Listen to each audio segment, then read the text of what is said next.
Hello. Another beautiful rainy fall or autumn day in Oklahoma. We've got some squirrels running wild, all kinds of beautiful bluebirds, trees, some mist, all the things that make Oklahoma beautiful. And I continue our book on the history of white sugar. The notion that Saxons were always free, like so many of Emerson's ideas about England, is not true. When Emerson describes liberty and freedom as English or Saxon racial characteristics, he overlooks not only the slavery issue, then roiling American politics, but also recent history on both sides of the Atlantic. After all, American indentured servitude, one form of bondage, reached into its own lifetime, and English convicts were still being forced into exile overseas while Emerson studied at Harvard in the 1820s. Moreover, slavery remained the rule rather than the exception in British colonies, when he began his ministry at Boston's Second Church. Nonetheless, Emerson, like Jefferson, claims in his writing English Traits that the Saxon seed carries an instinct for liberty, and he envisions freedom and liberty as crucial and permanent. Saxon racial characteristics, in a term that would become commonplace, Emerson turns political practices into racial traits, racial genius, not historic or economic developments, made Anglo-Saxons both respecters of freedom within their brotherhood and natural rulers of other races. Thus, political power was assumed to be a trait of the English race. Emblemized in the Magna Carta of 1215, the cornerstone of English common law, and the Somerset decision of 1772, outlawing slavery within England. The Magna Carta actually grew out of a struggle between church and state.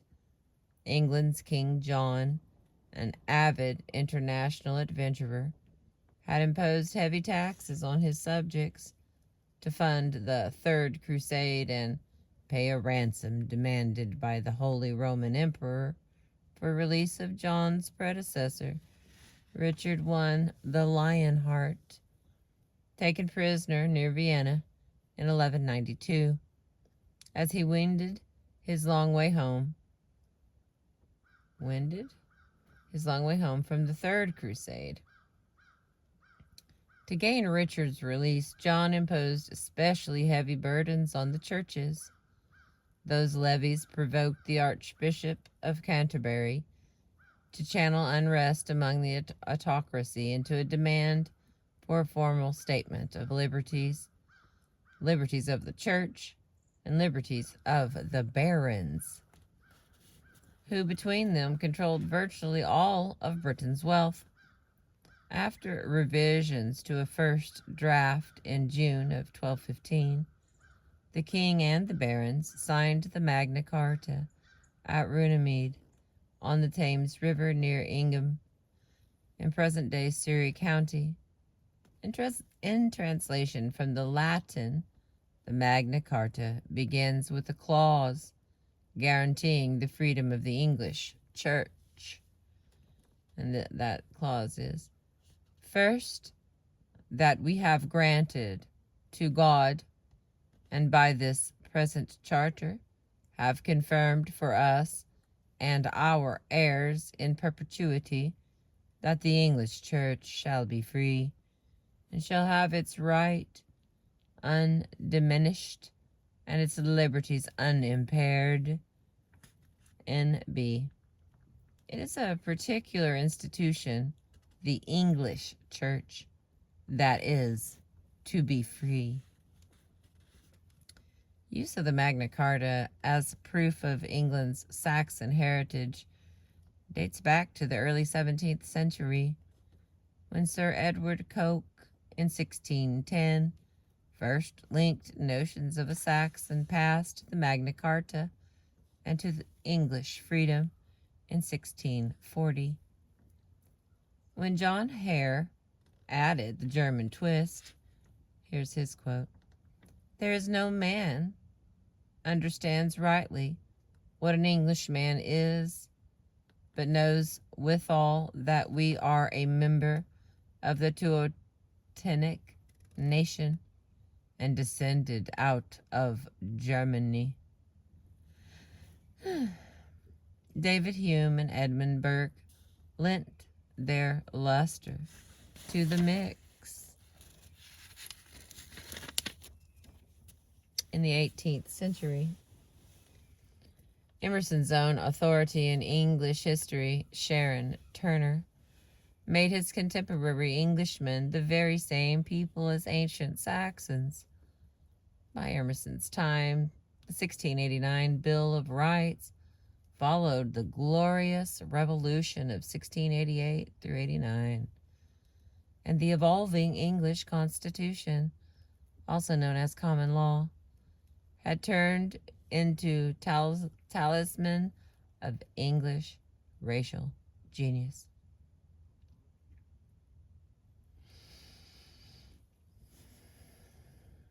Emerson took for granted a religious identity of the English or Saxon race. Protestantism, of course, in sharp contradistinction to Catholicism. Do I read it again? Okay, let's try. Emerson took for granted a religious identity of the English or Saxon race. Protestantism, of course, in sharp contradistinction to Catholicism. Woo! Hallelujah. The notion of a historic Protestant English church separate from the Catholic Church began with the 16th century personal struggle between Henry v. 111 and Pope Clement v. 111.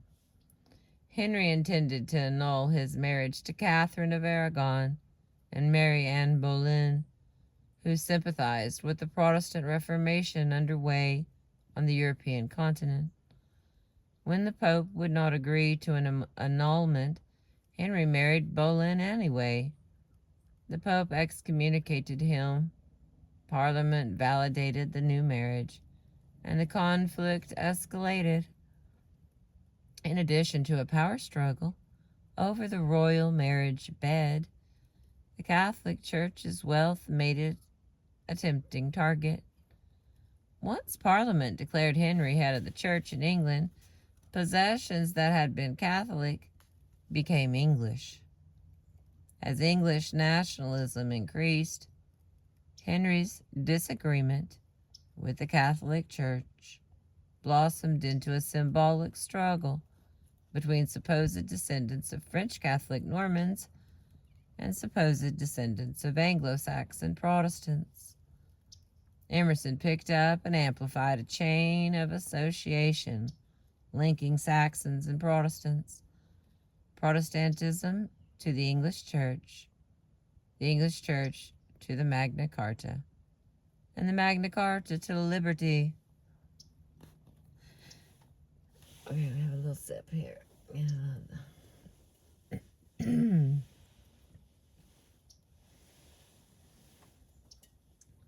In a minute, it feels like a lot more than 9 minutes, but this is a couple hours and 9 minutes for me. And I continue. The 1772 Somerset decision over slavery was also key. The case involved James Somerset, an African enslaved in the Reverend William Emerson's Boston before the American Revolution. Somerset's owner had taken him to Britain, forgive me, then prepared to send him to the West Indies for resale. Here was an issue that attracted the British anti-slavery movement. Granville Sharp, a reformist leader, championed Somerset in the King's Bench, the English functional equivalent of today's U.S. Supreme Court, arguing before Lord Mansfield, the presiding judge, who ruled that Somerset could not be forcibly removed from Britain.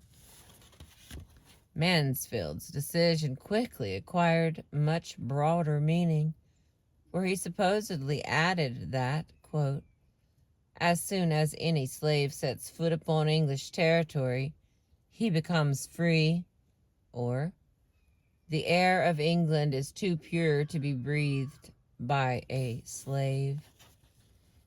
All right, hang on. Got a couple of notes down here. Popular interpretation, as phrased in 1785 by the poet William Cowper in The Task, followed the broader rather than the actual narrow decision based on habeas corpus. For example, there's a little writing here.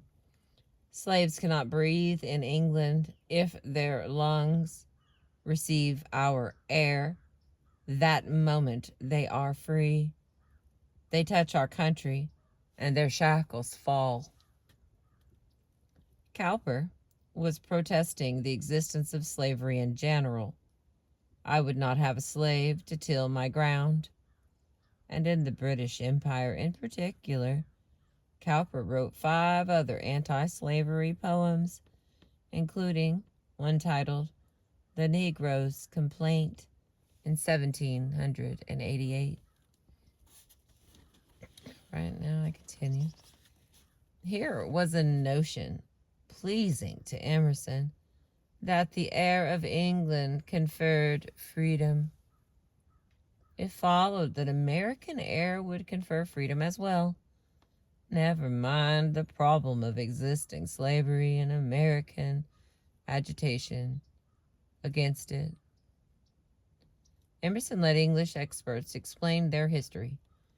For anthropology, he also turned to Britain and Germany. All right, rolling through. Before writing his thing, English Traits, Emerson read voraciously in the anthropology of his day. Although familiar enough with the work of John Frederick Blumenbach to include the word Caucasian once in his writing English Traits, Emerson did not find Blumenbach's concept useful. Blumenbach's broad term Caucasian lumped together Celts and Saxons, while Emerson preferred a finer means of distinction. In the 1850s, American race theory, never straightforward, was still chaotic. The well-regarded monogenesis of the English physician James Cowles Pritchard, for instance, contradicted the hard-line racism and craniometric polygenesis of the American ethnologist Josiah Nott and George Gliddon. Nott and Gliddon published a very loose translation from the French of the splenetic author de Gobineau's then obscure essay on the inequality of races. None of these regaining, so many words that are not typical.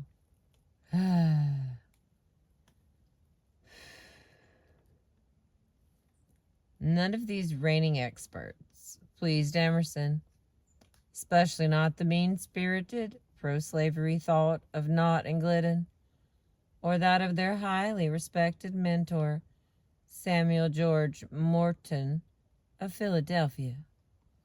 Instead, Emerson turned to Scottish scientists in vogue at the time. During the early 19th century, the brothers, William and Robert Chambers, published Chambers' Edinburgh Journal, a popular weekly magazine aimed at serious young men seeking to improve themselves through self-education. The Chambers boys had themselves risen the hard way after the failure of their father's cotton factory, and they only slowly began to thrive in the publishing business. As Chambers' Edinburgh Journal flourished in the 1850s, William Chambers stayed with the magazine, but Robert Chambers, born in 1802, wrote a series of courses on various popular topics, such as Scottish biography, marine biology, and literature. By 1844, he was a Fellow of London's Geological Society, carrying on a scholarly correspondence of international reach.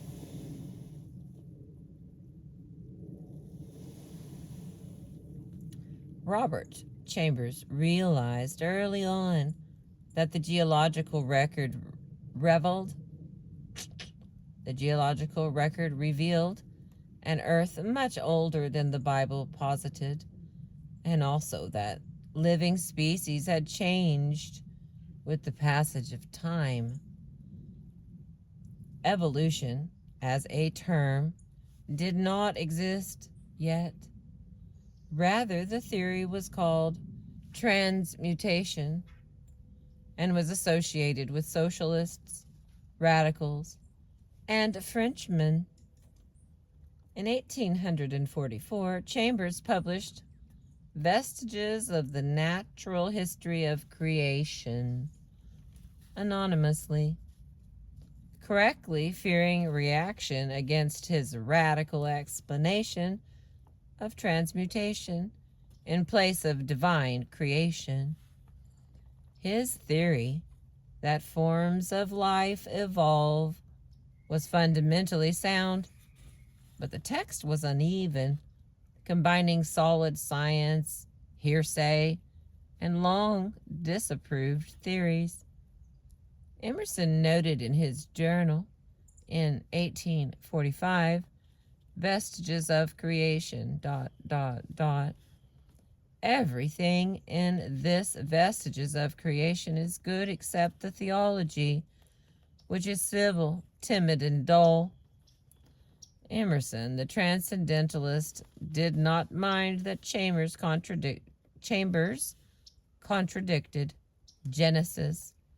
The problem with the text lay in its lack of conviction. Chambers did, in fact, state his assertions provisionally. All right, let me get another drink. I need some water, so I think.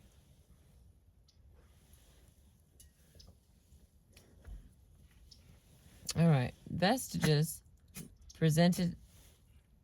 Bless you, baby. Vestiges presented a unified theory of evolution encompassing the cosmos and all living things, including people. The stars and all the heavens had developed from spontaneous electrical generation, giving rise to every form of life through means of elaboration, from the lowest, simplest organism to man's apex in Europeans. While only one of its 21 chapters deals with humans, its tone is ambivalent.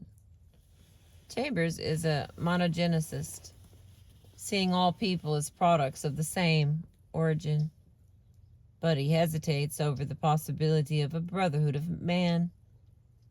Chambers, like the early American Samuel Stanhope Smith, stresses the influence of lifestyle on personal appearance, including beauty. Unlike Emerson, who compared Englishmen to oaks, Chambers contrasts the soft, round forms of the English with the lank features of their descendants, the Americans. Despite condemnation by experts, Vestiges leaped to bestsellerdom in Britain and the United States, with 7 printings in its first year, and in the 17 years between its publication and the appearance of Charles Darwin's Origin of Species. It sold 23,750 copies. Emerson's copy belongs to an 1845 American printing. In some quarters, Chambers' book is carelessly cited as a precursor to Darwin. Its thesis and methods differed greatly from Darwin's, but both authors faced the criticism that their science contradicted Scripture. Some birds came in to be read to. I guess I did not realize that. Hi y'all.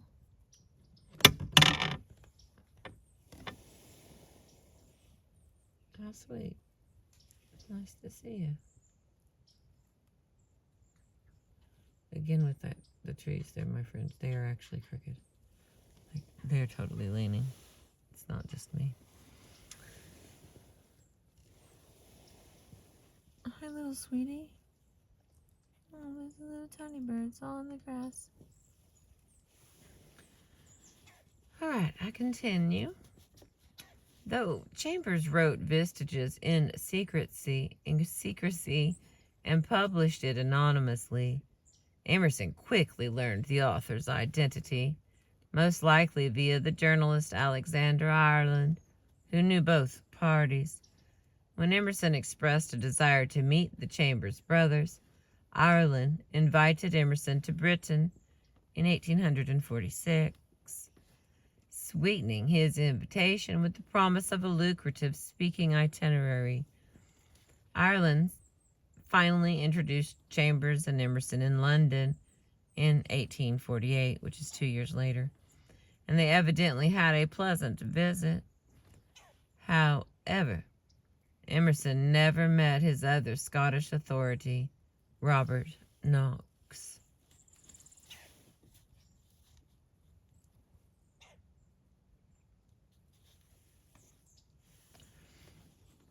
Emerson did read Robert Knox's The Race of Men, a fragment from 1850, and rather liked what he saw.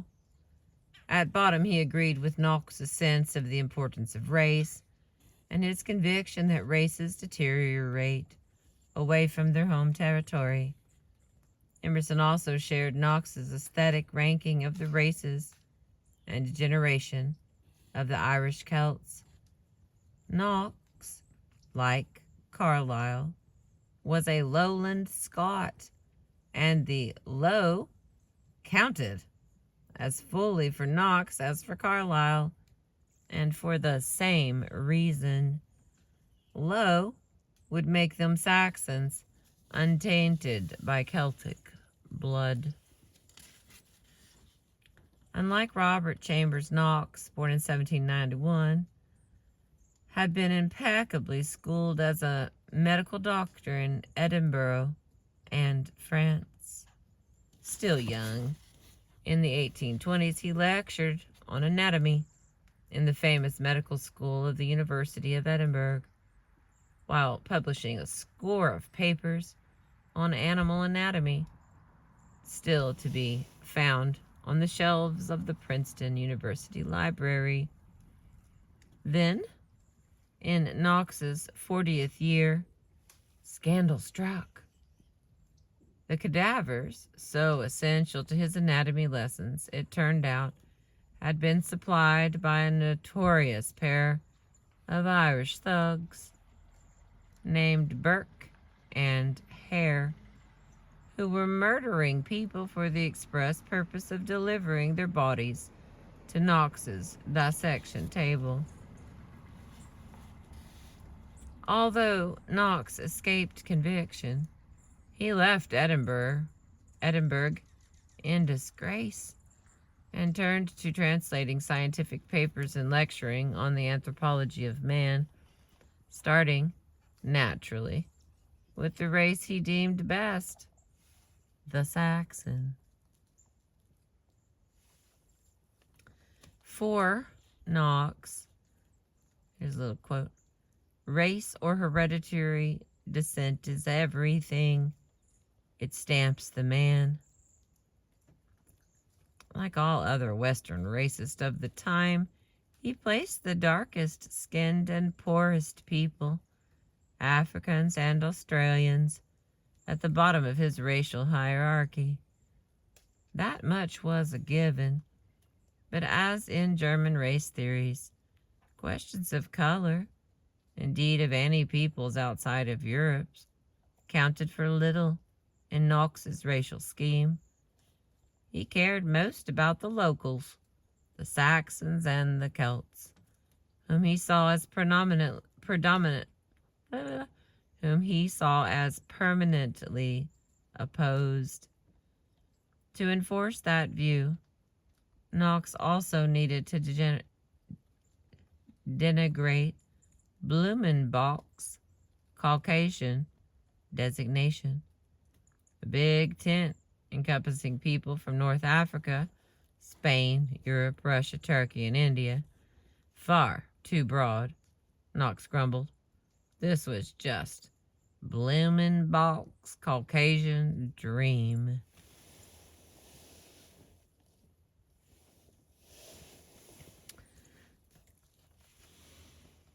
All my birds are so the birds are nothing is mine. The birds are all still there. Knox's prominence as an anthropologist peaked following the revolutions of 1848, which had also galvanized another political reactionary appalled by revolution, Arthur de Gobineau. The revolutions of 1848 happened to precede the time when Emerson was preparing English traits. In the 1850s, Knox's Saxonism accelerated a drift toward racial determinism in British and American anthropology that would dominate the field for another 75 years. Knox's 1850 treatise, The Races of Man, a Fragment, was reissued in 1862 as The Races of Men, a philosophical inquiry into the influence of race over the destinies of nations. Then, as Darwin took over center stage, Knox's work fell into relative obscurity until its return to fame in our own times, when scholars seek a racist boogeyman in science, revived his work only to revile it. Emerson had worked himself into a hole. He wanted to trumpet the determining force of race along the lines of Robert Knox, but he had trouble holding on to that view. In his writing English Traits, he waffles on purity and permanence, though in almost everything else he favors continuity, as in the traits of Norsemen, constant in Saxons, Englishmen, and Americans. He proclaimed the existence of permanent traits in halls around the country in a popular lecture called Permanent Traits of English National Genius, first delivered in 1835 and repeated for years to appreciative audiences. A shared fascination with Englishness allowed Emerson and his readers to overlook a lot of nonsense in his ideas. Like so much race talk, the crucial race chapter in English Traits contradicts itself in tone and in word. It makes one statement and then, without a retraction, offers conflicting information. For instance, the chapter begins by dismissing the race determinist, writing of an ingenious anatomist, an ingenious anatomist, Robert Knox, who rashly decrees race to be imperishable. Oh my goodness. Like others before him, including Blumenbach, Emerson notes the confusion over the number of actually existing races, citing Blumenbach by name. Emerson agrees that races shade into each other imperceptibly. Then, in utter contradiction, he continues to cleanly distinguish races according to their own unique traits.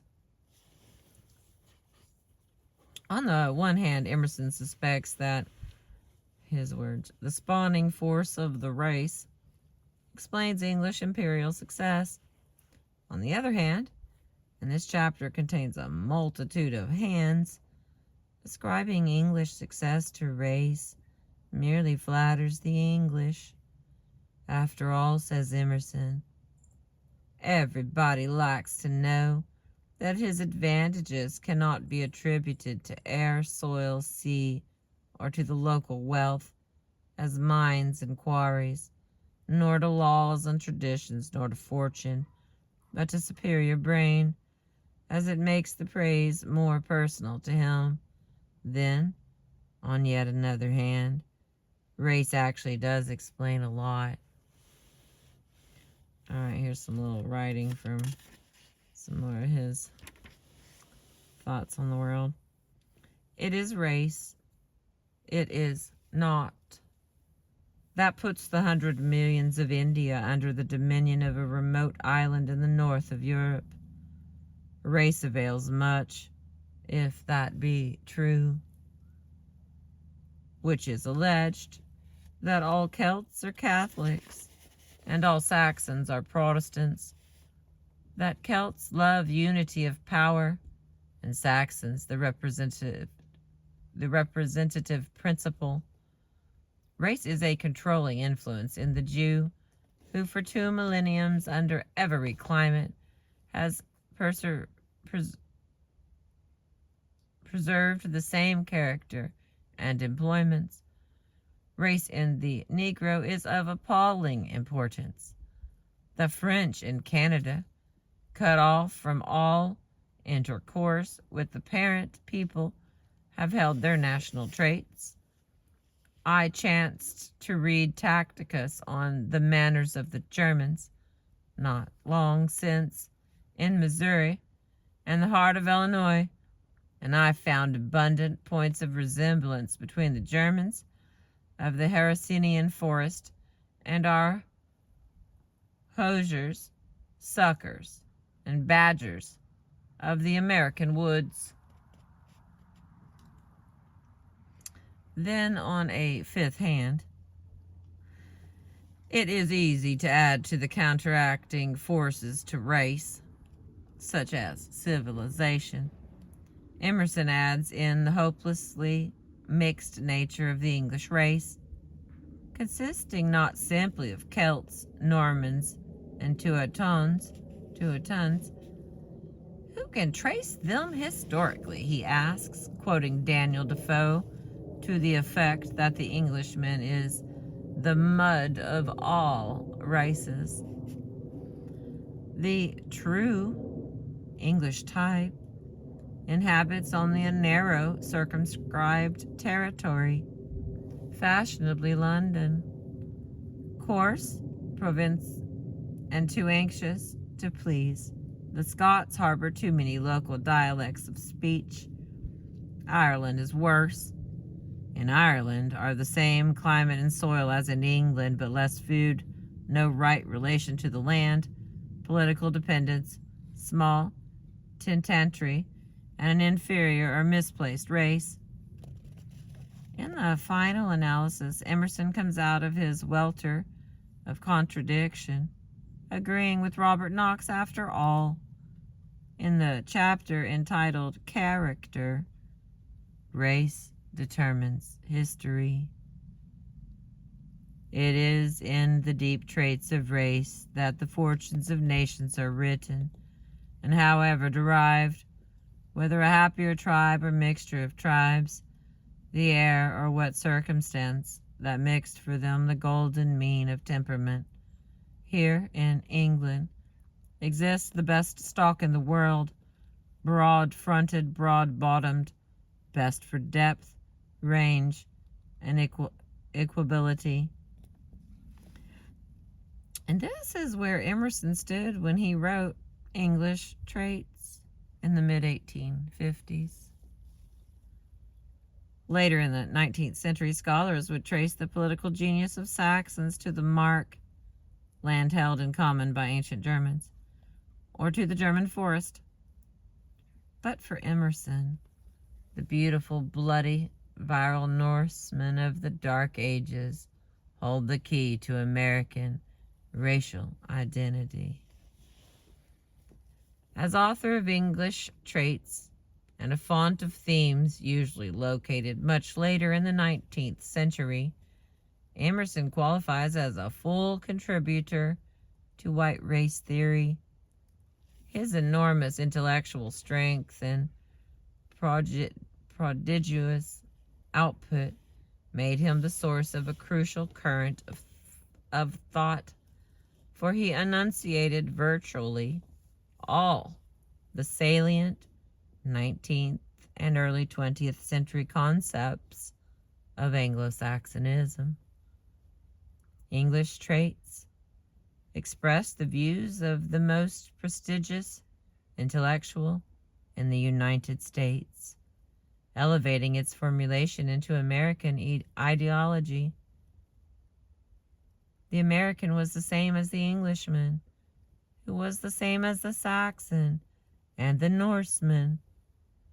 Thus, Saxon supplied the key word exiling the Celtic Irish, white though they may be, from American identity. Wrenching his Saxon away from Blumenbach's female beauty, Emerson created a white racial ideal that was both virile,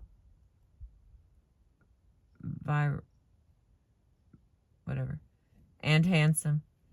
Towering over his age, he spoke for an increasingly rich and powerful American ruling class. His thinking, as they say, became hegemonic.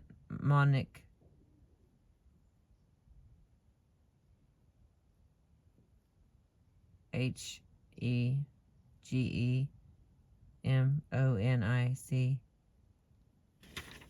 It's probably going to come up again. I'm probably going to say it wrong then, too. All of my guys are still enjoying being read to.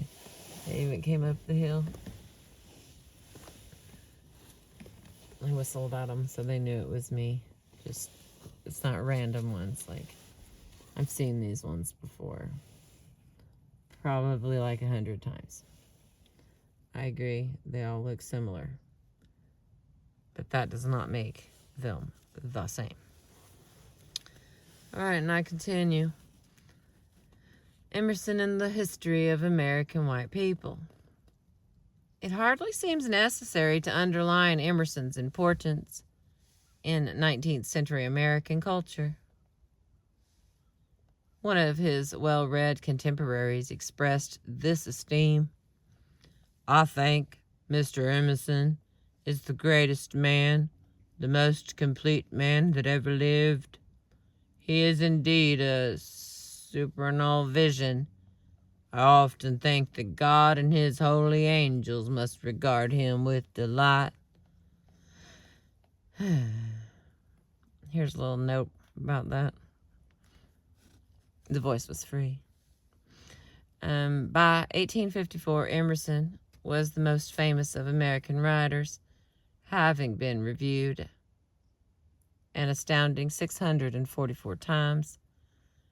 Despite a temporary dip in his standing, while his sunny liberalism lost its cachet in the 1960s and 1970s, he still dominates his century. After that bout of belittlement as a mere derivative thinker, Emerson bounced back, never having lost his status as a canonical author. The Princeton University Library holds 651 imprints with Ralph Waldo Emerson in their titles, including 12 volumes of Houghton Mifflin's 1903 through 1904 complete works of Ralph Waldo Emerson.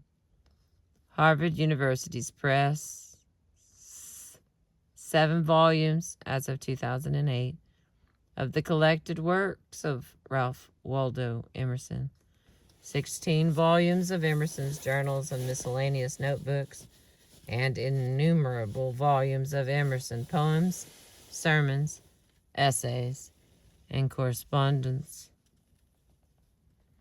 And now you know. Another described him as the most American of our writers, the embodiment of the idea of America, which lies at the bottom of our original institutions.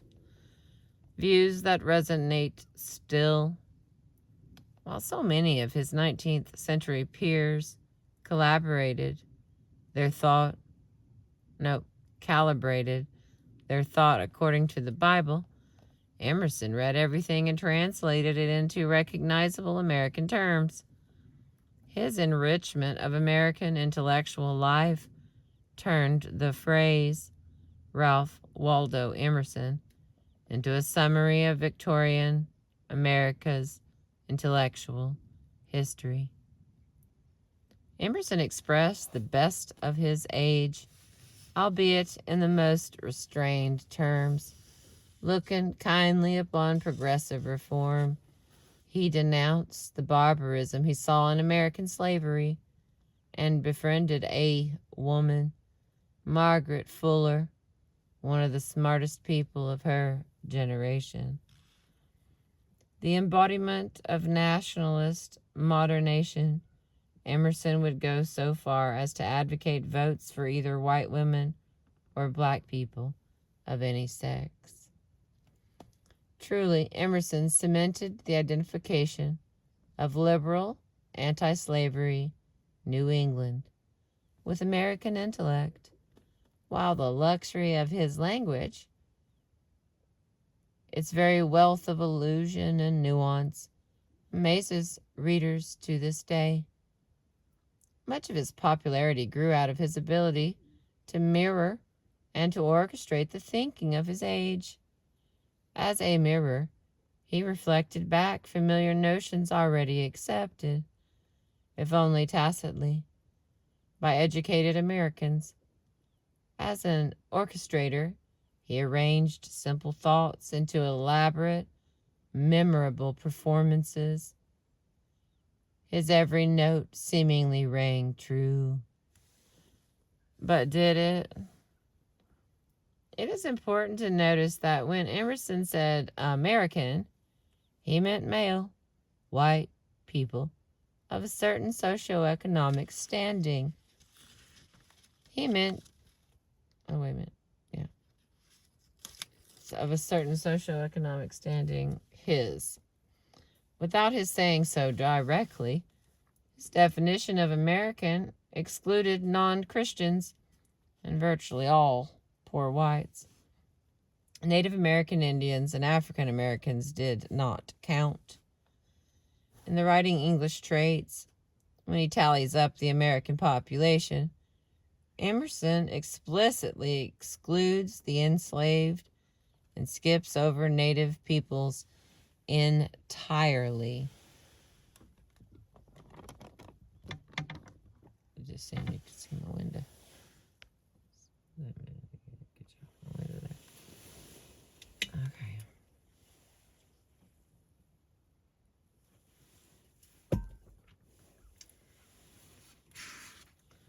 On the whole, Emerson's engagement with Saxon and racial identity simply shut out all else. Certainly, insofar as race connects to blackness and slavery, Emerson remains outside the ranks of racial thinkers. Many others at the time were obsessed by color, but Emerson had little to say about black people. What he did say, with the exception of Voluntaries, a poem commemorating the Civil War, exploits of the Massachusetts 54th Colored Troops, lacks sentiments of brotherhood. Musings in the journals unpublished while he lived are mostly what we have to judge. In the mid-1840s, before his views had hardened, Emerson preferred abstractions to empathy, on the theory that only ideas could save races. He remained unsure, he said, of the ultimate worth of the Negro race. Here's some more of his quotes. If the black man carries in his bosom an indispensable element of a new and coming civilization, for the sake of that element no wrong, no strength, nor circumstance can hurt him. He will survive and play his part. However, if the black man is feeble and not important to the existing races, not on a par with the best race, the black man must serve and be sold and exterminated. Thus, the black man, a notion rather than an individual, remains a plaything of the forces of history. Such confusion is not lessened by the fact that Emerson hated slavery, especially the Fugitive Slave Act of 1850. His execration of the law and of New Englanders who supported it takes up more space in his journals than any other political issue. 86 manuscript pages in his journal for 1851. But like that of Thomas Jefferson, for instance, Emerson's disapproval of slavery in no way reflected racial egalitarianism. Rather, it connected to his sense of civilization. He considered slavery a relic of barbarism that was bad for civilization. That is, bad for his kind of white people. He harbored no doubt that American indulgence of slaveholders threatened the United States as a whole. Here's more of his quoting. The absence of moral feeling in the country, white men, is the very calamity I deplore.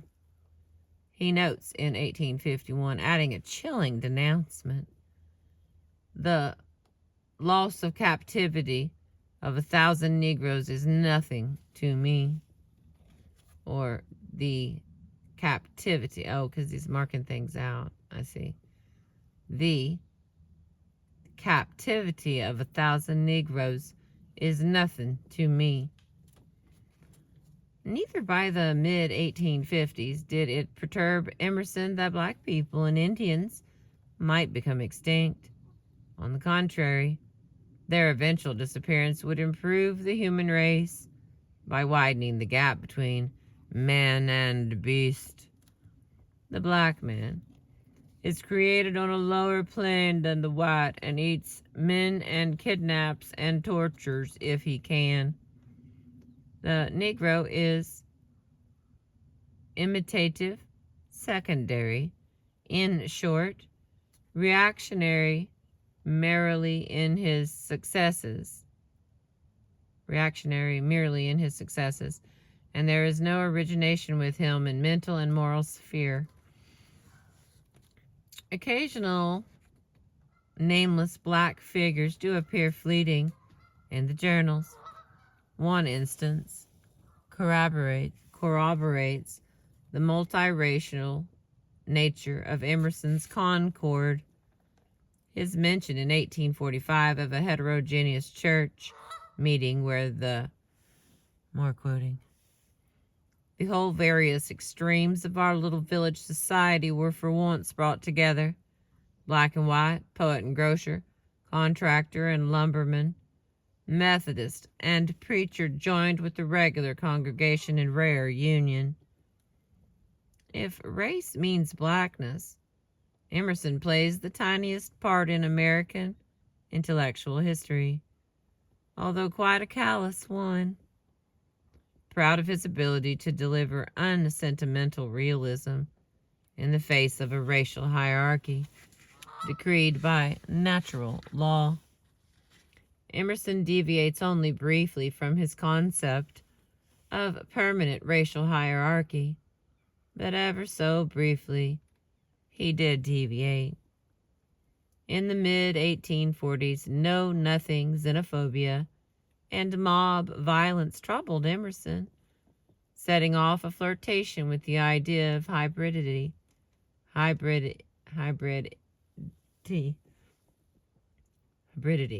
There we go.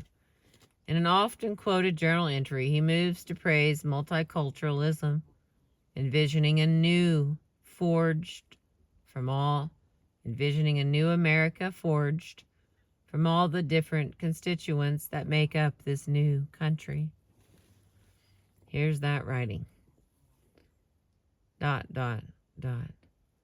In this continent, asylum of all nations, the energy of Irish, Germans, Swedes, Poles, Cossacks, and all the European tribes, of the African and of the Polynesians, will construct a new race, a new religion, a new state, a new literature, which will be as vigorous as the new Europe, which came out of the smeltering pot of the Dark Ages, or that which earlier emerged from the Pelaginic ancient Greece and Etruscan barbarism. La nature aims la croissance. Emerson's reputation for ethnic racial broad-mindedness rests largely upon this generous and virtually unique statement of American identity. Nowhere else, however, did he welcome multicultural America so warmly, despite occasional doodlings about mixture and crossings, usually phrased in French. His journals for 1847 contain 5 statements on mixture: la natural aime la croissance twice, and nature loved crosses, and inoculations of barbarous races prove, and marriage is crossing. But there was nothing sustained, no sentence even completed. When race means white blood, however, Emerson surges to the fore. Since his views were already circulating in the United States and Great Britain, Emerson cannot be seen as an originator. He was what we might nowadays call an enabler. Nonetheless, by phrasing bromides in his learned and graceful prose, he endowed them with his own substantial intellectual prestige, no matter how contradictory and obtuse they circulated as American orthodoxy.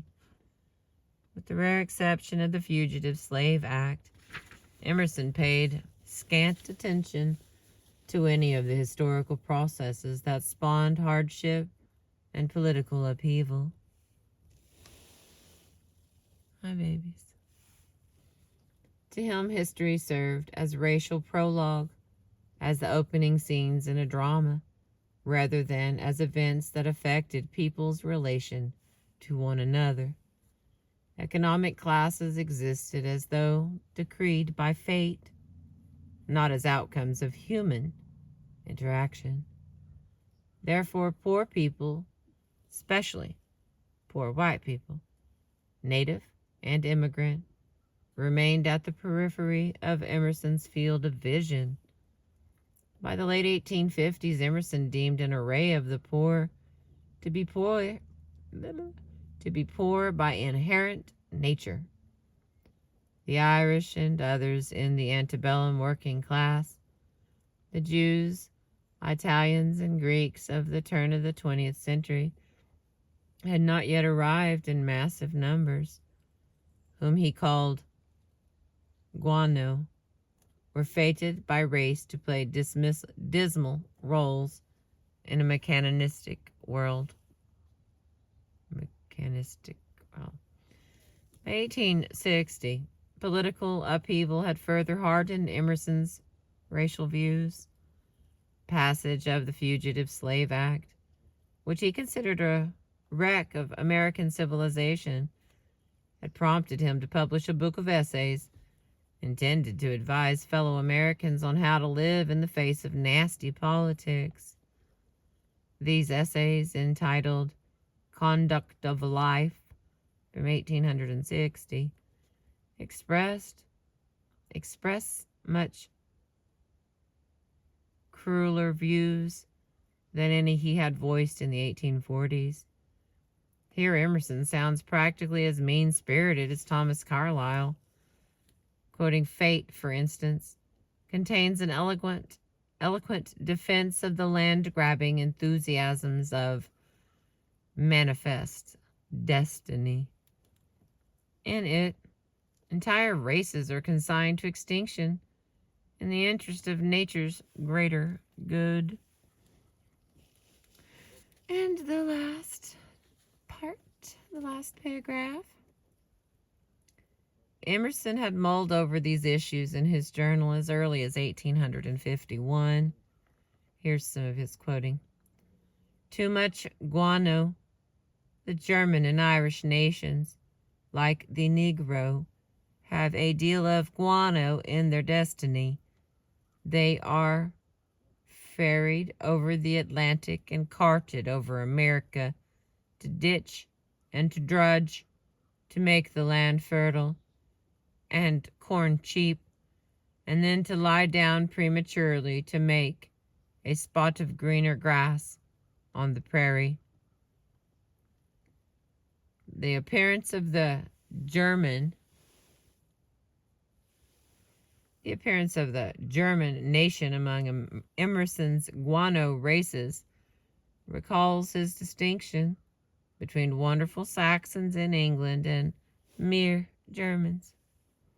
The sacrifices of the poor, hard-working races like the German, Irish, and African for the good of the more advanced, like the Saxon, was nothing other than the working out of inevitable and salutary, because inevitable, laws of nature, fate, transformed national opportunism into the destiny of races. As harsh as Emerson sounds on races, he thought inferior. His theories could have sunk a great deal lower. Counterparts living to the south of his beloved New England built their theoretical edifices on the foundation of African slavery, and slavery encouraged a good deal more meanness than Emerson could muster against those who were free. And that is the end of that. We'll continue. I appreciate you. Thanks for letting me read you how we're getting to Crystal's love affair with white sugar. I appreciate you. There's all my little friends down there. I'm going to zoom in so you can see my little buddies. Hi, everybody.